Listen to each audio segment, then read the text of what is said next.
Hello friends, मैं शशांक स्वागत करता हूं आपके अपने चैनल वी स्टडी पे। चैप्टर हमारा चल रहा है speed control and maintenance of electrical machine और आज का टॉपिक है वोल्टेज स्टेबलाइज़र। तो शुरू करें उससे पहले चैनल को सब्सक्राइब कीजिए, वीडियो को लाइक कीजिए। Thank you. तो जैसा कि हम सभी जानते हैं कि वोल्टेज स्टेबलाइज़र वैसी युक्ति है जो वोल्टेज को स्टेबल करती है। आप सबों के घर में स्टेबलाइज़र का एक ना एक रूप आपको ज़रूर देखा होगा, जैसे टीवी में लगे हुए या फ्रिज के साथ या एयर कंडीशनर के साथ आपने स्टेबलाइज़र लगा हुआ देखा ही होगा। तो ये बेसिकली काम कैसे करता है और इसके कितने टाइप होते हैं आज वो हम जानेंगे। तो देखिए, आपको इलेक्ट्रिकल या इलेक्ट्रॉनिक डिवाइसेस के लिए स्थिर वोल्टेज की आपूर्ति आवश्यक होती है। स्थिर वोल्टेज मतलब क्या कि वोल्टेज आपका फ्लक्चुएट नहीं करे कि तुरंत अगर मान लीजिए 150 है तो 170 हो जाए, फिर 200 हो जाए, फिर 130 हो जाए। इस तरह का कंडीशन नहीं चाहिए। वोल्टेज अगर 180 चाहिए तो 180 कांस्टेंट रहे, स्टेबल रहे। इस तरह की वोल्टेज चाहिए, नहीं तो आपका कोई भी इलेक्ट्रॉनिक डिवाइस ख़राब हो सकता है। अगर बार बार आपके टीवी या रेफ्रिजरेटर्स में वोल्टेज फ्लक्चुएट करेगा, अप डाउन करेगा, तो उससे उसके सर्किट्स पे बुरा असर पड़ता है, वो जल सकती हैं। तो स्टेबलाइज़र क्या करती है, यही वोल्टेज को, अनस्टेबल वोल्टेज को स्टेबल बना के रखती है। ओके, चलिए।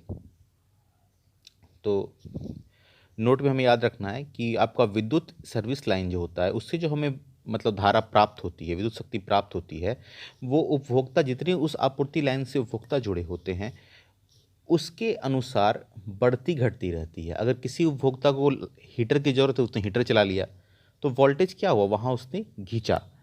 अब उससे हीटर का काम हो गया, फिर उसने बंद किया तो वोल्टेज बढ़ गया। इसी तरह से उस सर्विस लाइन से कई घर जुड़े रहते हैं, कई रेफ्रिजरेटर, कई टीवी, कई एयर कंडीशनर्स, कई हीटर जुड़े रहते हैं, जिससे क्या होता है उस सर्विस लाइन में वोल्टेज का फ्लक्चुएशन होते रहता है।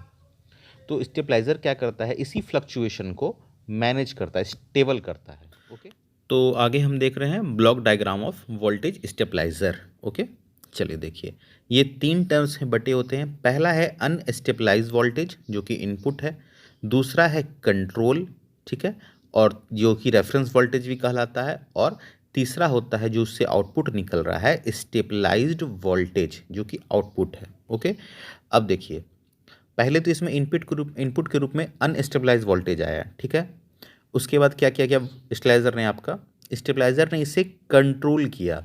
कई तरह के सर्किट्स होते हैं स्टेबलाइज़र में जो उसे कंट्रोल करते हैं, और रेफरेंस वोल्टेज प्रदान करने के बाद जो हमें चाहिए वो उसे स्टेबलाइज करके आउटपुट के रूप में निकाल देते हैं। ये ब्लॉक डायग्राम याद रखना है, एग्जाम में आपसे यही पूछेगा। उसके बाद स्टेबलाइजर होते कितने प्रकार के हैं, तो स्टेबलाइज़र 2 प्रकार के होते हैं। पहला है स्टेप्ड वोल्टेज स्टेबलाइज़र और दूसरा servo voltage stabiliser. Stepped voltage stabiliser और सर्वो वोल्टेज स्टेबलाइजर। अब देखिए ये दोनों क्या होता है, इसे मैं डिफाइन कर देता हूं मौखिक। ये जो स्टेप्ड वोल्टेज स्टेबलाइजर होता है इसमें एक ट्रांसफार्मर लगा होता है जो वोल्टेज को स्टेबल करता है। दूसरा है सर्वो वोल्टेज स्टेबलाइजर। इस सर्वो वोल्टेज स्टेबलाइजर में आपके 3 ट्रांसफार्मर लगे रहते हैं और एक सर्वो मोटर लगा होता है।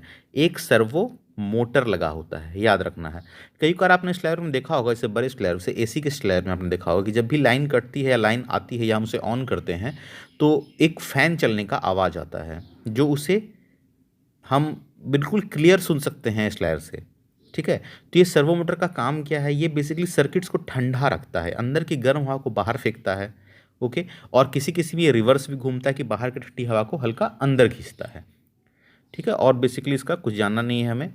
चलिए, तो नेक्स्ट टॉपिक है हमारा फिर अनइंटरप्टेड पावर सप्लाई, जिसे हम सभी यूपीएस के नाम से जानते हैं। तो क्या होता है यूपीएस, इसे भी समझते हैं।